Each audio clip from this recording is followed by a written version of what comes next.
Anyway, sorry. we better start this podcast now. Episode 6. Episode 6, yes. I won't do the clapping thing because I'm getting on my own nerves with that. I can't have it. Action. This one is going to be about First timers who are transitioning. transitioning to prep for the first time. You're not transitioning like 2023 transitioning. Bodybuilding transitioning. There's a lot of transitioning going on in the world at the minute, Leah. Don't look at me that blank. People who are getting ready to It's not that posh where you live. It's still going on there, you know. Yeah, people want to start getting ready to bodybuild. Yeah. So I feel like there's been a lot of content probably about actual doing the prep and once you're already there and all the rest of it. What are you laughing at? Sorry, I'm still thinking about trannies now, aren't you? So far I've talked about sausage dogs not going outside in the rain, sausage dog key rings, transvestites, storms. I think like there's not been a lot of content about getting to that actual point, possibly. Saying that, there probably has, but I just don't watch the internet very much. But I think we're going to talk about that anyway. I think there's like, it's easy, isn't it, to look on social media or whatever, and you're like thinking about getting into it, and you see all these big bodybuilders who are like, because I used to do this, right? You look at all the really amazing bodybuilders, and you're like, oh my God, they're so amazing. Like, they look incredible. Like, am I ready to start? Yeah, like that seems so far off from where I am now. Yeah. And how do you even go about like getting to that point where you're thinking about competing? Because it can be like it's quite an overwhelming thing, right? When you're like looking at it for the first time. Yeah, and I feel like we'd probably be the best people to speak about it because like I don't get those clients really, or if they, I rarely do, but they're with me like quite a long time. Yeah. And it's like I almost actually feel like they should be with another coach before they come to me because it goes on for that long and there's not a lot to do in that process with me to get what I mean. So I'm more of a prep coach and like obviously I have people who are off seasons and long off seasons, but like there's a lot to go through to get to that point, whereas somebody like yourself, you coach people quite specifically like that. Yeah. Taking them from the girl off the street, if you want to call it that. Sometimes I like that. Sometimes there's not even been to the gym before sometimes and they maybe want to even get into it. And you know yourself, building muscle, unless you're a genetic freak, it's not coming overnight. You've got a good 2 or 3 years to put in at least before you look at start doing something like that at least. And forming all the habits and getting into the routine and getting used to that and trying to live your normal life as well while you're doing it still and all these things. I get the ones off coaches like you, but not you, but the ones that don't do prep coaching. Yeah. They'll build them all the way up to that point and then they'll leave that coach generally and come to me. Do you know what I mean? So, and then it's my job from there to then, I suppose, to take them then from that point to then to the stage. But there's a whole period of time before that where I wouldn't say it's boring for them, but like it's a bit of a wait. It's a bit monotonous, isn't it? Yeah. So you've got to kind of, I suppose, from your perspective, keep them interested, set mini goals, set little things. How many times you want to have cut? And what point? So if you was to take, I'm interviewing you now. Oh God. So if you was to take somebody who was just pretty much walking off the street, they've done some casual gymming probably, and you'll get this because I've heard this before. And they'll say like, I just do a bit of cardio and I do a few classes, and I'm doing the Weight Watchers diet or one of these type of things or whatever that people do. What would be the first thing that you did to take them from that? So the first thing that I would do, so the way I do mine is I map it out into like 8 to 12 week like mini blocks as such, because I think, you know, when you've got someone that's like relatively new, like I could look at this and be like, right, I'm in off season for a year, great, whatever. You know, whereas you get someone that's new and they can't way too long. That amount of time, they need like little mini things in between. Mm-hmm. So what I would do first is run like a short stint of just getting like a maintenance phase. I touched on this in the last one, but basically just like getting the routine sorted. So getting them training properly, like logging the training, going through all the form videos. And then normally what I'll do is someone's like come from a very like sporadic nutrition up and down type thing is we'll just get the structure sorted with the meals. Mm-hmm. So the way I tend to do it is we'll do like a bit of a hybrid of like, they'll have like example meals, but then I'll show them how to track the food, or, you know, so they've got they can bounce in and out of it as they please. Yeah, because what they can do then is they've got structure, they know what the meals need to look like, but then I can help them with, you know, if they want to swap things around or they want to track their own dinner in, like they're having a family dinner or something, they've got a bit more flexibility in terms of like having the knowledge to be able to bring in their own stuff as well, because then that gets the structure sorted, right? So Yeah. then they're on like a good amount of calories, the structure's pretty much nailed. But what I find with a lot of those people is it takes them quite a long time to like, you know, when you get a client, you probably give them a meal plan and they follow the meal plan. Yeah. Whereas with a lot of the girls I work with, it takes us probably a good, in some cases, 3-4 months to even get them consistent with the nutrition.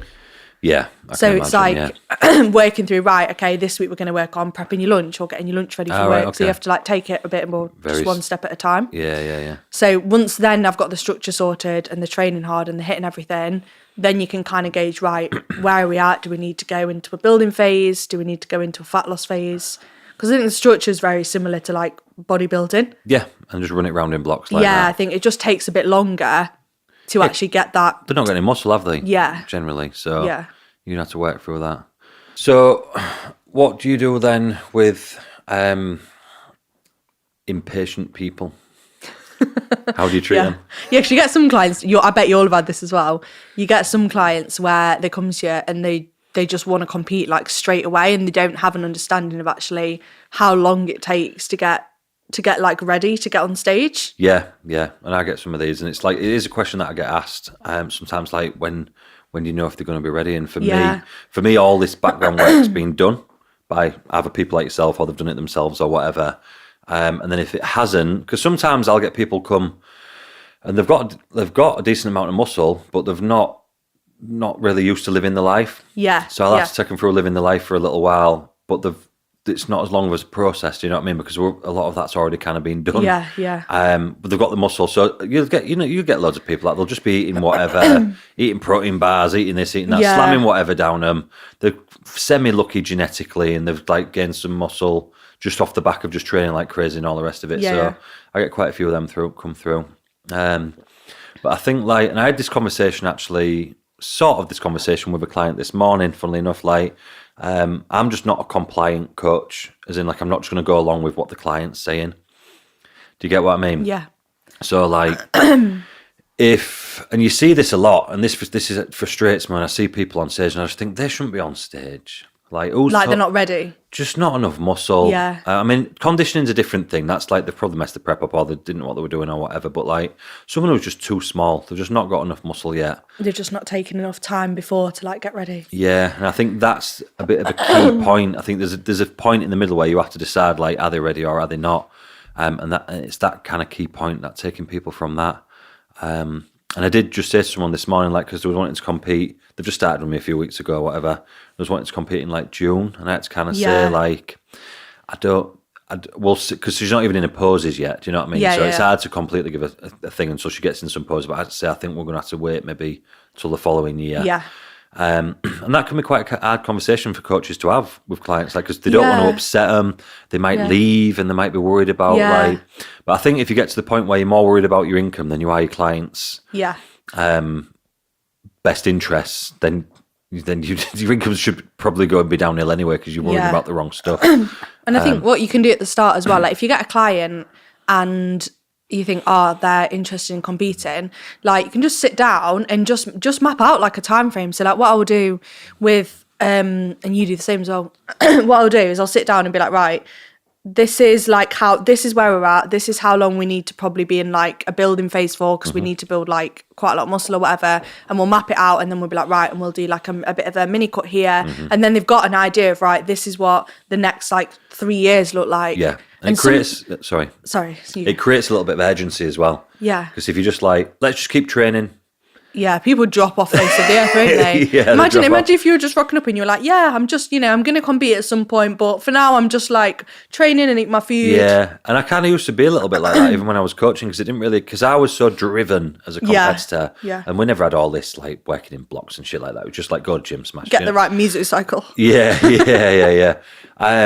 It was just up like, so when I started gym to do my first show, it was 4.5 years. Yeah. From when I walked into a gym. It's quite a long time, really, isn't it? It's 4.5 years. Yeah. And like, I just want, I mean, it's bodybuilding, so obviously you need a bit more muscle. Yeah. And I wasn't doing the right things in them time. Don't get me wrong. Like, I didn't know. I mean, I think I spent the first year, I didn't really know what protein was.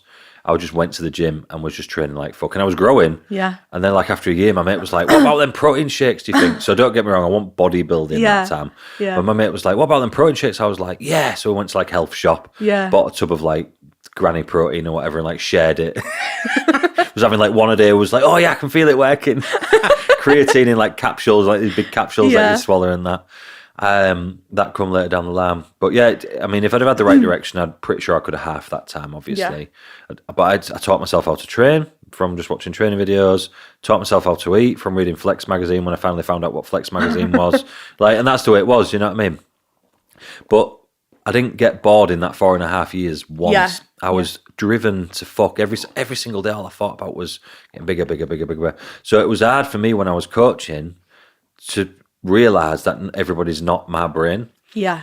You know what I mean? So then obviously that's when I started timelining things and putting this and we're going to do this and we're going to do that. Because for me, you just say go and I just keep going until someone said you can get on stage and I was like buzzing, right? Like let's yeah, I think because you like enjoyed it so much though with like the whole. I was just obsessed with getting bigger and like I'd have been a lot better if I'd have had some direction, 100%, a lot better and a lot quicker as well. Yeah.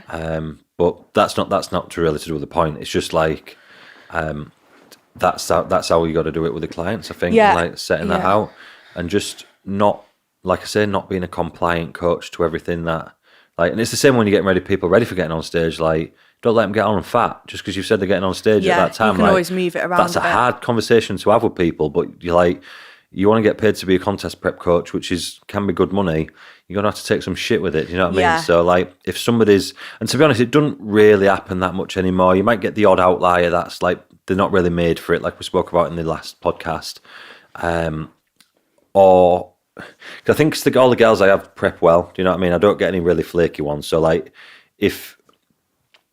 It doesn't really happen that often, but if it does, it's because people are not sticking to the plan. Do you know what I mean? As opposed to like anything else, because everything else we do leading up to that's right. Do you know what I mean? So we know we're going into the prep well, everything's good, everything's working, your body fat's in the right place.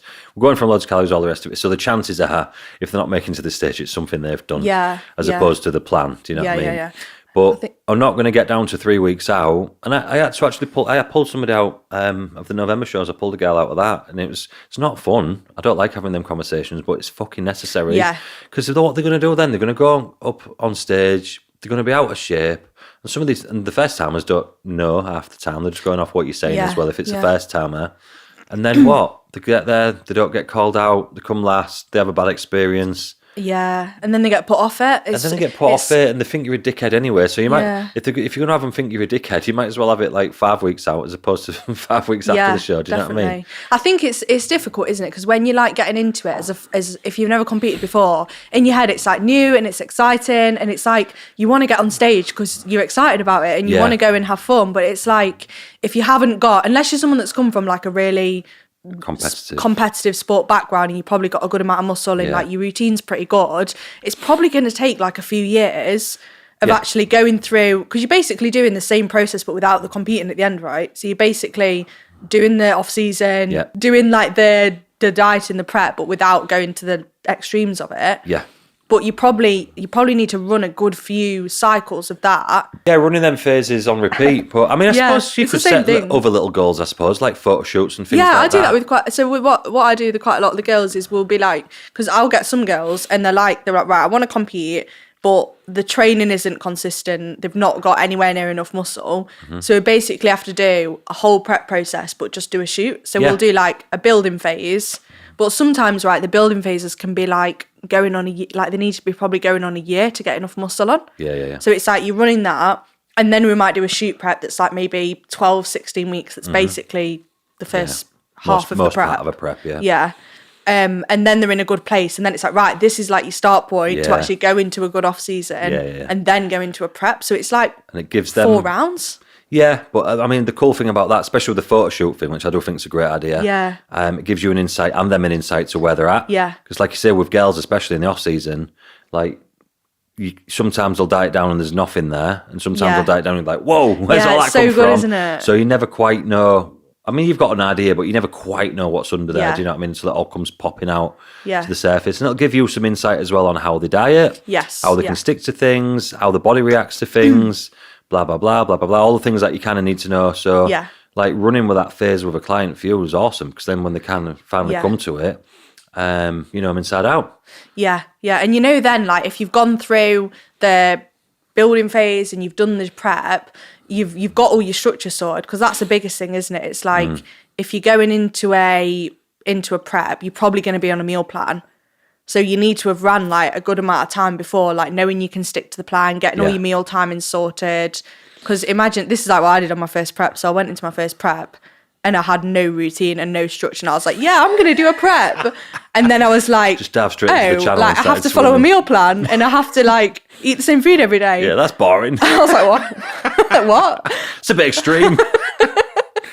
And then I was trying to do 25 things in one go. Yeah, the shoot thing, like going back to that, because I sometimes get, and this seemed popular with some coaches a few years ago, and I don't think I agree with it. Maybe it's different for lads, maybe, but like practice preps. Yeah. And getting in like actual stage condition. Like shredded. Yeah, and then like peaking and doing all this, and I'm like, you might as well just get on stage, really, because the amount of damage you're causing to you. And I say damage loosely because it's not damage, but it's like it's something that needs recovering from generally for a female. Taking it all the way down to stage condition. I mean, I'd argue and say like a photo shoot is what 5-6 weeks out condition for an okay photo shoot, really. Yeah. And that's when it starts changing after that point, doesn't it? Yeah. So I mean, and every girl's different. Like some girls will just fall off and get shredded and everything's good, but generally you're gonna have to push. So all these mock preps, I don't think you see them that much anymore. They was popular a couple of years ago.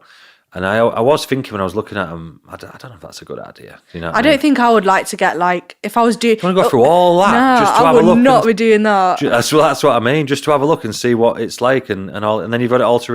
It just doesn't make any sense. But I get going down to like 4, 5, 6, 7 weeks out condition, whatever that might be for you. Like that's pretty good. That's manageable. Yeah. Not loads to recover from.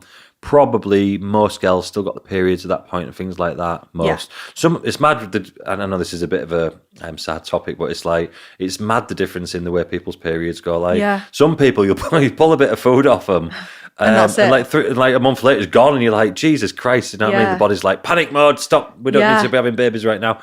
And then some of them are still having like a week out, and they're like, "Oh, I've just come on my period." And I'm like, "Well, at least it's there mad, now." Isn't it? That still happens. I have a bundle that happens to. It's crazy. Yeah, I did with one girl that was. I won't bother saying the name just in case they don't want me to say. But like on them last shows, and she was like comparing pictures from like, because we've done quite a long season. Yeah. From like a week before one show, I think it was, until a week before another show, and I'm looking at it, and I'm like.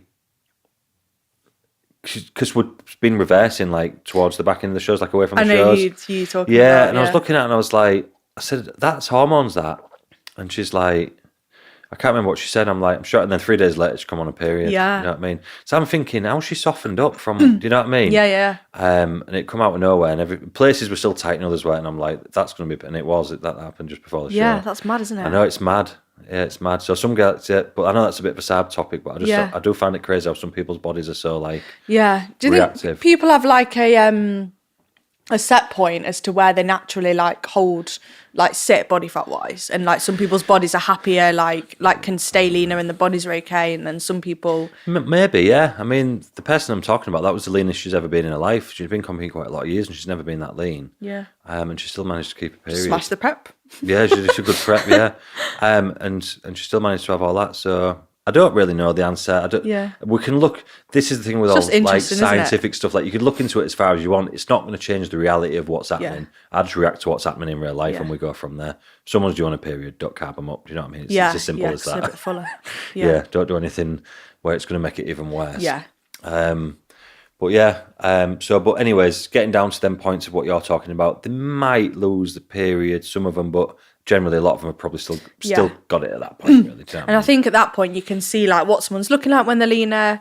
That's the valuable bit. Yeah, and also it gets them in the right frame of mind to be like, right, this is what a prep this is how strict it needs to be. This is what I need to get done. And you can sort of like set the tone then to be like, right, this is what your prep's going to be like. Are you happy with that? Like, do you feel okay with it? And they can be like, this ain't for me. They can be like, no, I'm not about this life. You're like, that was fairly easy to get to that point. It's going to be another 6 weeks of pushing from this point, and they'll be like, I ain't doing that. Sack that. Yeah. But yeah, so I suppose setting that you've got your own little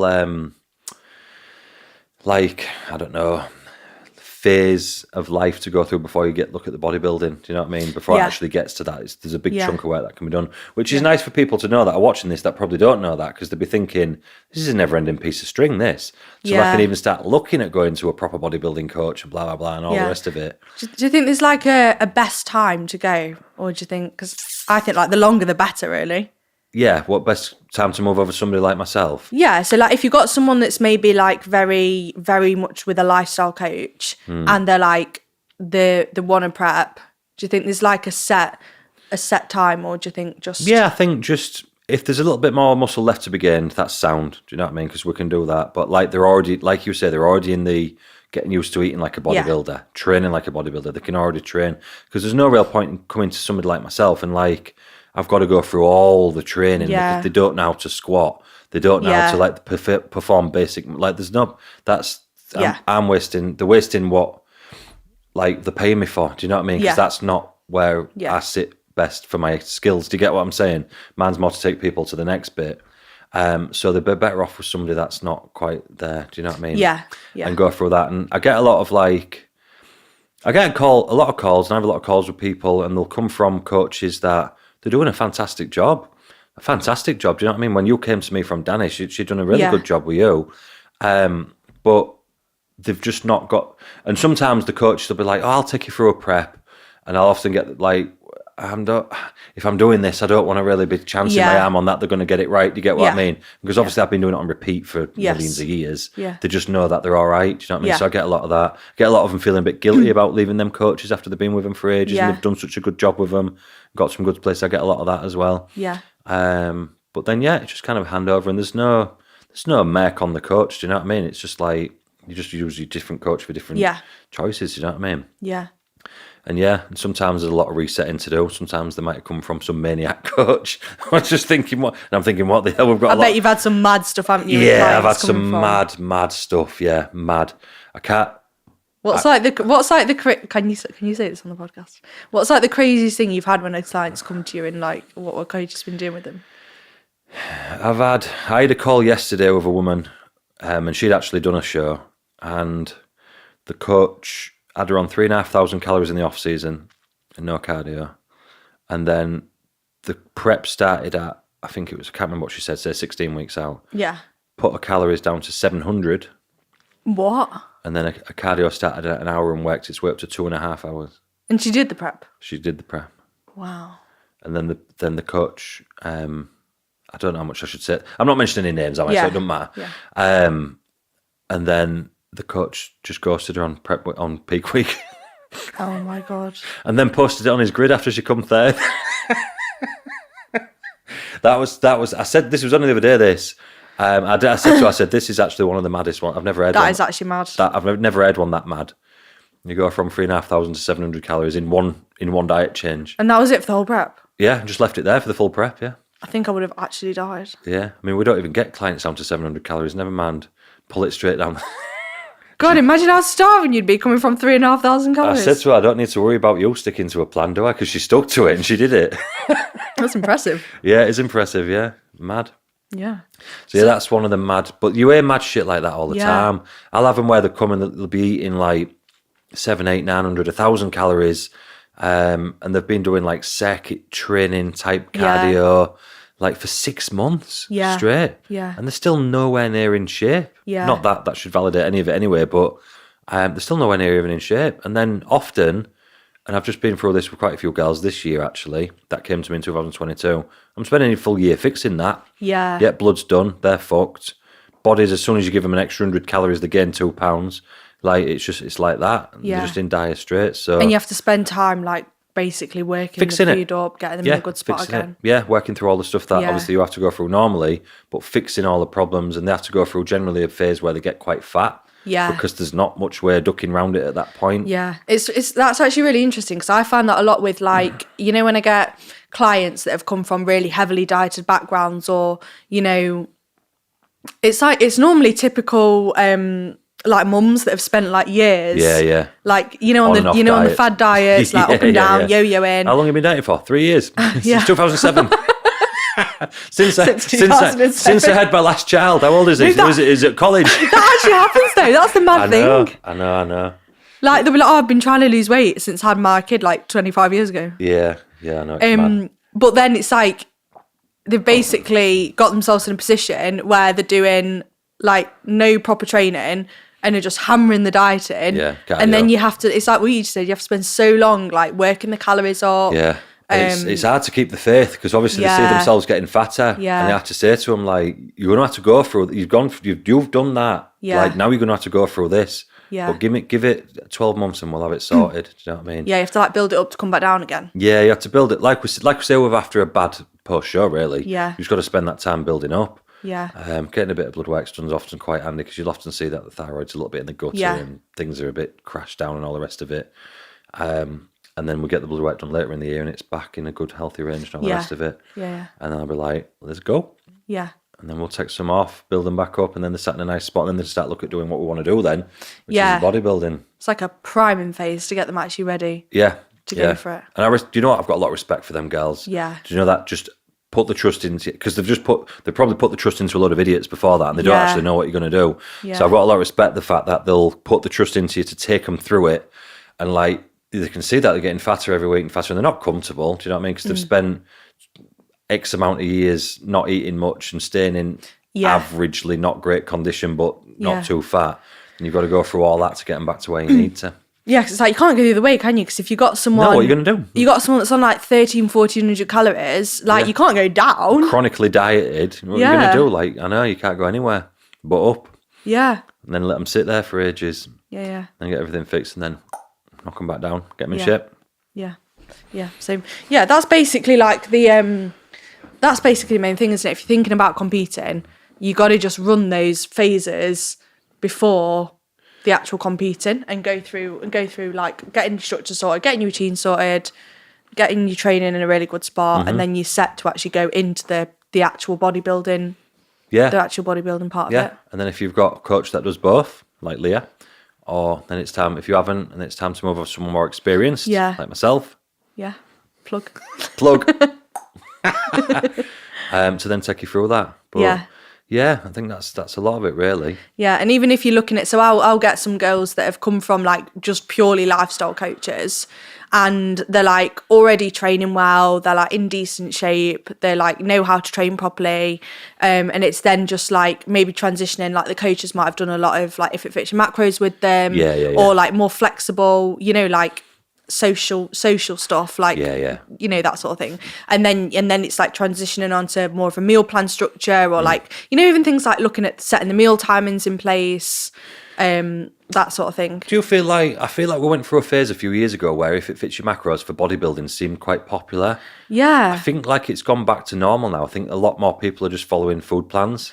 I feel like this was like a real big thing a few years ago, and I don't get anybody mentioning it anymore. Because, I don't know if you know or not, but on my information, when I send it out, it says on it, no, if it fits your macros, because that's not how I work. That was the thing that made me most nervous, when I joined you, because I'd only ever done if it fits your macros, and I was like, oh my God, I'm going to be on this weird chicken and rice diet all the time. And like, we've said this before on the previous podcast, haven't we? But so many people are happier with it when they finally switch. It's so much better. When we go, like we've mentioned, we have the meal plan with the freedom calories attached to the top, and then your off-plan meals every week. You've got the best of all worlds there. But I feel like in bodybuilding, it seemed really popular a few years ago. I think people just like to try new stuff. And then when they start realising, actually, this isn't as good as what we thought it was all that like a calorie is a calorie, a carb's a carb and all that shit. As though it doesn't act differently in the body. Do you know what I mean? When you're eating it, like obviously it does. It's got a lot of different effects when you're eating it. As opposed to just being a calorie and just being a carb. I think people have probably realised a bit now and they've come back a little bit. There's obviously plenty that are still... They just don't want a meal plan, and that's the end of it. They won't ever change from that, and they'll probably diet on macros, which some people do. But I feel like the trend's shifted back massively to what works again, or what works best. I feel like all the bodybuilders I know are on meal plans. Same, yeah. But even if you're like, if you're someone that's wanting to get into competing and you're not sure whether you want to compete or you're thinking about doing your first prep, you don't have to. I think I had in my head when I started that it was going to be like this really rigid meal plan that was like, you must eat chicken, rice and broccoli 5 times a day. Or like it was super strict. But you could, if you're someone that's like maybe getting into it, you could follow like a meal plan structure, but you can swap you can have like a base. Tradables. And then you can what? Tradables. Yeah, so if you've got the calories, the macros written next to the meals, they can put some tradables in and just make it into their own now and again. So I'll sometimes do that. If I've got a client who's experiencing if it fits your macros, that's got a big background of that I know is, well, somebody like yourself, they're smart, they're not going to start making stupid choices, but they'll just switch out something that they want, you know what I mean, something different that day. I'll just say on the top of the plan, like, option to exchange. I can't remember what the wording is I use, but like option to change for macros if you want, and then they can just switch that meal for meal then. Yeah, but it massively helps having like a structure, because then what I'll do with some of my girls is they'll have maybe so a lot of the lifestyle girls will be on like 3 main meals and then like a pre-workout snack or like a meal or something. And then they'll keep like the 3 meals the same, and I'll give them like a few options, and then they'll just have like a calorie and a protein target for their evening meal. Yeah. So that works really well, because you've got your structure there. Yeah. You've got like some sort of routine. You're not having to track every day. I've done that with people before, actually. That works really well. Or even saying like, this is how many meals you need to hit. This is the amount of protein that needs to be in each meal. And then at least there's like some sort of structure. So I think if you're getting into competing, this is what I wish I'd done before I started getting into competing more. Yeah. Is like had a structure. Yeah. The information, like, I mean, we're going back to earlier, 2018. That was the first time I competed, How different is the world of bodybuilding since 2018? It's mad. There's just so much how much you've it's got changed. all this information now. Like, there's nobody talking about this on Instagram in 2018. So you're not to know, are you? But things are so different. It's mad. People coming into the sport now, well, even from last year it's better, and from the year before it's better. Like, it just gets better and better every year. And things like this, what we're sat filming now, there's so much more of this about, and there's so much, do you know what I mean? This information people will take from this. Yeah. They'll be like, oh, yeah, I'll go and do that. But if you don't know, you don't know, do you? You want to know what you know. Yeah. Training-wise with people, because obviously working online with people, it's sometimes difficult to see how they're training. So obviously we use form videos for making form and stuff like that. Do you make them send them your top sets? Yeah. So I try and when people join, I basically say, if you can send me 2 videos from each session, and we just literally rinse and repeat until we've been through all the exercises. But quite a lot of people, especially when I first start with them and they're not like massively clued up on the training, I need to do an in-person session with them, because I think sometimes it's really difficult to like put the point across. Yeah. You know, if you've got people that are already training well, you can do it with form videos. Yeah. But I'm looking like that, because obviously they're already training. I'm obviously looking at the form, but I'm looking at their intensity as well. Yeah. And if I have to say, is that a warm-up set? Like, because I will say that, you know what I mean? Then they'll probably think, oh, shit. Yeah. Like, oh, no, it probably was the top set. And they're like, oh, yeah, that was just my warm-up set. I think it won't. Yeah. You find that though, don't you, a lot when people are like getting into it, they're like, they start way before they way before. Stop. They've got, they could have another 5 or 6 reps in there sometimes. And but again, they don't know unless they know. Yeah. So unless somebody says to them, and I always use this example, which is horrible, to be fair.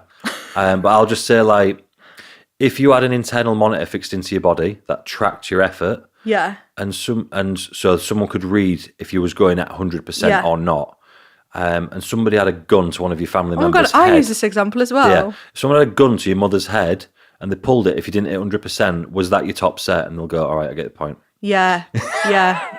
Yeah, because that's the kind of like, that's how you've got to think, like in the sets. I mean, you don't have to think of that. It creates a lot of adrenaline if you do think that, because I've used that. Do you know what I mean? When I was training bodybuilding. But yeah, that's the kind of do or die. And that kind of, you always generally the twig then. Yeah. And then when they start sending me the form videos back, I can see that they're going at it. Do you know what I mean? And then all the body starts changing a lot quicker from that point. Yeah. Intensity is a big thing. And I think it can be taught to a degree. Not everyone can pull it, I don't think. And some people are quite robotic and not that effortful when they're training. But I think sometimes people just need their limiter taken off because they don't know that they've got a limiter on there. Do you know what I mean? I think a lot of people don't actually realise how hard they can push when they train, and they think in their head that they're done, and they're just holding themselves back a lot. Because I'll have this, you know, and if I'm like training with a client and they'll go to stop and I'm like, keep going, and they get, like you just said, they get another 3 or 4 reps out. So it's like, and then they surprise themselves. Yeah, and they just don't think they're like limiting, putting a limit on what they can do. I think that's more common with women than men. I think it's like a little bit of a gym confidence maybe type thing, or they're not used to like a man.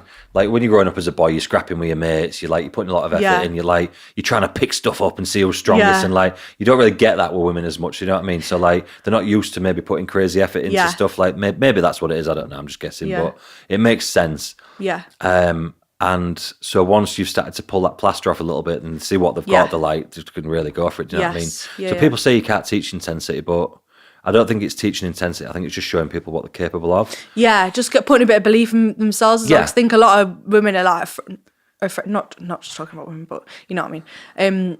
Are afraid of what if I fail? What if I can't do it? Like I get that all the time. Like, oh, I'm scared. Like, what if I can't do my last reps? I'm like, just try it and see. Then it won't be your last rep. The one before it will have been the last rep. Do you know what I mean? It don't fucking matter. As long as you're going to failure, that's what we're looking for. Yeah. It's the same as the old saying is that everyone thinks they train hard until they train with someone that trains hard. Yeah. And you don't always get that online, but you can see it for other things. And sometimes some of the girls will buddy up and train with each other and that, and I'll be thinking in my head, that's going to do that person good if they go train with that person. You know what I mean?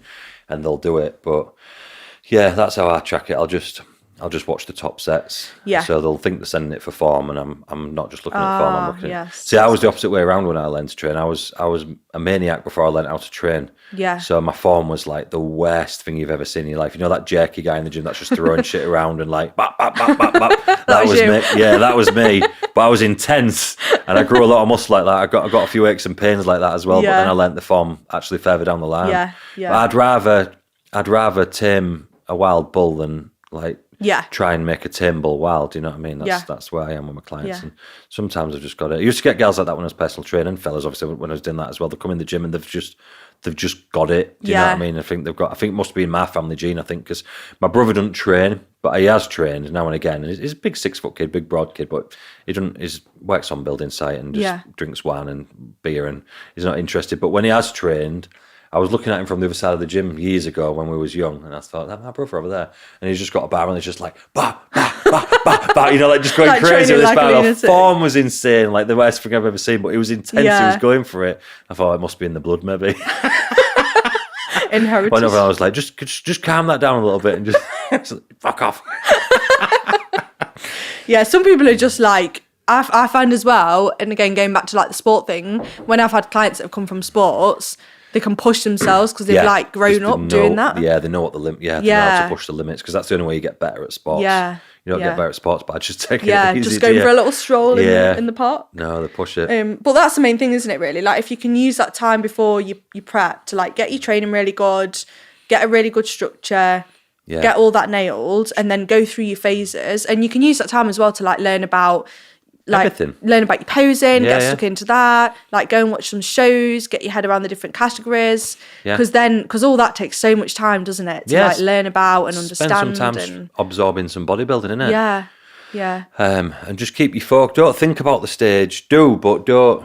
Because otherwise you'll get bored. Think about absorbing yourself in what you're doing and then phases and working. Even if you're not got a coach, you don't have to have a coach. You can do that stuff yourself and set it out yourself and do it all yourself. Yeah. And just run through some nice phases. I like that sometimes as well when I get people that come to me and they've done it all themselves. Yeah. And I'm like, fair play, man. Fair play, that's sick. Do you know what I mean? Good for you. And they've researched it all and they said, I've done this and I've done that. And I'll be like, oh, wicked. Yeah. And they're just stuck at that next phase before they move on to the next phase. Yeah, how to take it to the next level. I'm like, yeah, that's pretty cool. Do you know what I mean? Yeah, it's cool. That's pretty cool. I suppose the other thing to cover as well, really, is the posing. Yeah. Obviously, when to get started with that. So for me, when people come to me at that point, this is going to be a different conversation for you and me, to be fair. Because obviously, like we've said, the clients that come to me are usually ready to go, within a year of ready to start going. I want people to start posing straight away because it gives an insight to what the physique looks like. Yeah. It's very hard with them lifestyle type judge, pictures. Isn't it? Well, yeah, and they're like that. Yeah. And then they're like that. and then they turn around and do the other one. Like you can see, but you can't see. Do you know what I mean? I find it very hard to monitor progress through those. And then you get like, I'll have a lot of lifestyle clients that will come because when we do our check-ins, obviously it's like you've got your ring light, you've got your backdrop, everything's there, isn't it? Yeah. Whereas I'll get a lot of lifestyle clients that are taking like half-crop photos, like it's really dark, everything like that. So what then do you say to them? I've got like a document that shows how to do like your check-in. Yeah, so have I. But they still don't listen to it sometimes. I send it with a setup, to be fair. I'll tell you what it is. It's Georgie. She filmed me a video like 3 years ago or something when we first fingered. Bless her, and I've still got it, and I still send it to every client. That's handy. But it's quite good. It shows you where to get the ring lights from, where to where to order everything from, where to stand your phone and everything like that. Yeah. But I'll still get people sending it like their edge chopped off. Yeah. And it'll be like just above the knees. Yeah. So I just have to say, I need to see from the soles of your feet to the top of your head. Please, scalp to soles. That's what I need to see. Oh, I like that. Yeah. And I don't need to see the red, but like it's part of the. Like, just show me the full. Do you know what I mean? Don't like just cut bits off because it's hard to see what's going on really. So you want to see everything and don't stand too close. So getting the check-in sorted, which I sometimes have to do as well. Yeah, and then I'll so people will start. The standard front back side where it's like that, and then I'll get them doing like a front bicep, and a back bicep because that's like you can get That's a good way to transition if you like getting into competing from lifestyle. Because you can't really see any muscle, even if a lifestyle client, you can't really see any muscle if they're just stood there. No, that's what I'm saying, yeah. So as soon as they get into a bit of posing, you can sort of think, oh, that looks a bit cool. And it's mad how some people be like, Jesus Christ, where's that lats come from? Do you know what I mean? Or someone might look quite stocky and then they go like that and nothing really changes. They've just lifted their arms up and like, where's the lats? Why have they got no lats? Do you know what I mean? So the posing helps with all that. So for me, I want them getting started with that straight away. Yeah. I think the worst thing you can do, not the worst thing, but it's not a good thing, is start learning to pose when you're actually on prep. Energy-wise as well, it's just another thing to do and trying to be learning. And I don't think I've ever had this off me, but I'm a bastard for the posing. I don't know if I feel like you did at one point. I maybe did to you at one point, yeah. When I first started, after I got from Dubai. Make you send it every day? I think it was like 3 times a week or something. Yeah, so if people are on prep and the posing is not where it wants to be, I'm like, well, you're not getting on stage because you can't pose. How are you going to get on stage? And then they're like, what? Yeah. I'm like, so you need to send me 3 rounds of posing every single day. Yeah. And I don't want them doing all in one go. 3 a day. 3 a day, yeah. Fuck, you should have learned, shouldn't they? Yeah. And then they'll do one morning in the middle of dinner training and then one before they go to bed. And send me them every single day. I'll say I won't necessarily reply. Yeah. Because I just want them coming to my phone. Just for a bit of accountability, basically. Yeah, accountability, yeah. And then shock. It gets better. Within a week, all of a sudden they're quite good at posing. Yeah. It's almost as if they want practicing before that. Yeah. So I'm pretty harsh on the posing, because why would you put in all that work and then go look like shit when you're posing? It's not a thing, is it? Do you know what I mean? And if there's any other things that need picking up on as well, like for you, for example, you had that wonky swimming injury on one side, didn't you, from years ago, whatever it was. It took us quite a bit to get that sorted, but we got it sorted. Yeah.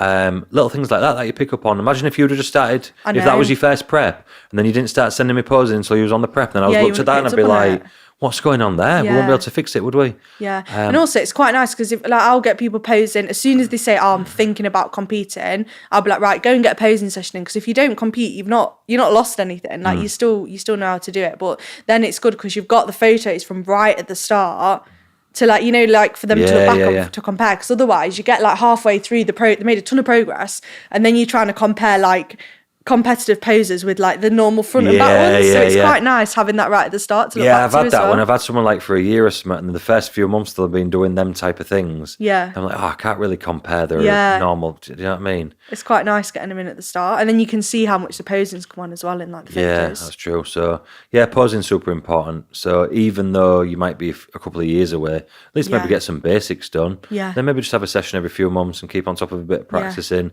At that point, I suppose it doesn't need to be totally perfect, but when it comes round to the time when you're getting closer to competing and you pick up the sessions and you pick up learning more, you're going to be so much better at it for having a couple of years of being able to, because I can't say, but I know from working with all the people, you'll be able to say, it's bloody hard. It's so hard. It's really, really hard. It's taxing and it's hard from people's bodies. But another thing that I'll always say to my clients is you can never be too good at posing.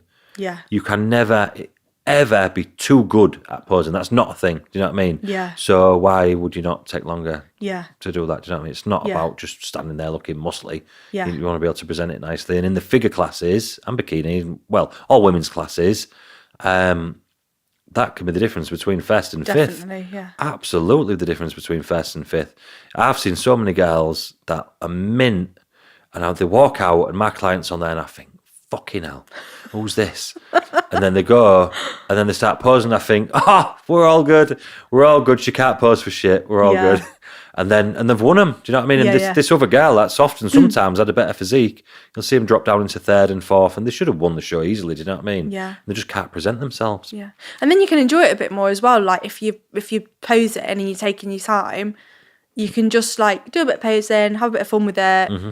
You know, do a bit here and there, and you're not like having to absolutely ram it every single day because you've left it until like you're 6 weeks out. Got somebody like me making you send them it 3 times a day. You're trying to work a full-time job, do your cardio, do your prep, do your food prep, look after your kids, look after your husband, and then there's me asking for posing videos. Because then you can just whack around a posing, and after you train, it only takes you 5 minutes. Yeah, and you can just tick over with it. Yeah. I try and get people to just do it, like learn it in their off season, and then you want it really done before they start prep. Yeah, and then it's just a case of adjusting it as they get leaner to suit the physique, what it looks like as it gets leaner, because so much things change. As you'll know, I'll have people doing certain poses, or they'll be doing certain poses, and then they get into the prep, and they'll come see me, and I'm like, just try this pose, just try that pose. Move that like that, do like that. That looks better now you're lean because you couldn't see it the rest of the time. Do you know what I mean? And you know what? You know, if I get girls sometimes that are like new to it and they've never done any posing, I'll get them to, in the posing session, do bikini and figure and just learn. Not properly, but just learn both. When they go the first time, I'm like, I'll say to Kayla or whoever they've gone to, just do them in both so I can see what they look like in both. Then we'll make a decision from there. Yeah. Yeah. Because you get some people, don't you, that no, I categorically want to do figure or whatever. But you get some where it's like they're so new to it and you don't know until they've gone and tried it. No, because they're stood there in lifestyle posing and you don't really know. Yeah. So we're all going through the same things there. Yeah. So basically, start really early. Honestly, I found a video of my my posing on my first show the other day, and I was mortified. I was watching it. I was like, I'm going to find it after this and show you. It's literally the worst thing I've ever seen. I mean, I'm really confident, so good on me for that. But honestly, bland confidence. It was awful. Yeah. Still it was a body power, actually. I know. I think you said, that was your first one, yeah. And what was it? Figure category? It was toned figure again. Oh, it was by the time I got to the PCA, it was a little bit better. Was it? What federation was that? UKUP. Ah, right. They do toned figure, yeah. UKUP. That's still on the go, yeah. I don't know. Ultimate physique or something. Something like that. Yeah. Kingdom. Yeah. I think. Yeah. I was like, first show I'll go straight in at the biggest fitness expo. Body power. UK used to have a show there, and I think UK BFF maybe had a show there as well. Maybe. I can't remember now. Yeah. Mad times. Yeah. So that's probably about all wrapped up for people looking into getting to competing. Hopefully that was valuable for some people. And there's some good phases to go through for you all, so you don't get bored leading up to the shows. Yes, definitely. And if you've got any questions on if you think you want to get into competing, or even if you want to get into bodybuilding, because you don't have to, you could go through that and not compete. So even if you want to get into bodybuilding, there's lots of people who still enjoy just doing that on repeat. So many people then living the social life. Yeah. Still all kind of around it and doing shoots in the middle. And that's what I think I'll do. Still living the life. Yeah, after I've done competing. Yeah, that's a pretty good idea, actually. Yeah, it's quite fun. Get loads of nice photos. But anyway, if you've got any questions or you're not sure, you can just drop one of us a message. Yes. Dan's like, don't message me. Message Leah. I'm only joking. You message me if you want. My inbox is always open, guys. Brilliant. And that's that. Yeah. Right. Thank you very much. See you on episode number 7. Next one. Yes. Wow. Being double figures soon. No, it's flying. Cut.